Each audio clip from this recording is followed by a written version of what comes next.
मिट्टी नाल भी यारी रख, मिट्टी नाल भी मोह रखीए, प्यार करिए मिट्टी नाल, क्योंकि एक दिन मिट्टी च रलना है ना आपां। मिट्टी नाल भी यारी रख, दिल विच दिलदारी रख, दिल वड्डा रखिया करो। किसे नूं माफ़ करना कर दिया करो, किसे कोलों माफ़ी मंगनी मंग लिया करो। मिट्टी नाल भी यारी रख, दिल विच दिलदारी रख, चोट ना पहुँचे गल्लां दे नाल इन्नी समझदारी रख। तेरियां गल्लां दे नाल किसे नूं चोट ना पहुँचे, किसे दा दिल ना दुखे, ये भी समझदारी अंदर रख। आखो धन गुरु रामदास जी, धन गुरु रामदास जी। पहचान बने तेरी हट के, भीड़ विच भी कलाकारी रख। कलाकारी की भीड़ तो थोड़ा हट के चल, भीड़ तो वो जिधर सारी दुनिया तुरदी है ना उधर ना तुर।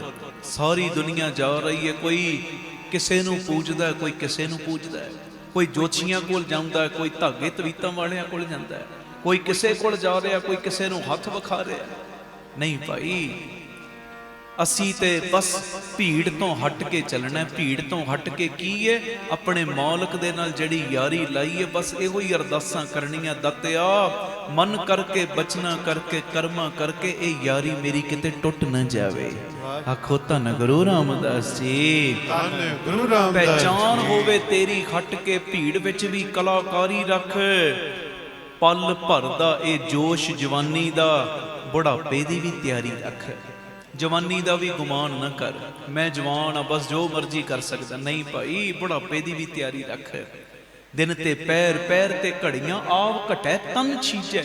ये दिनों दिन उम्र घटती जा रही है, एक एक सौ जिहड़ा निकलता जा रहा है।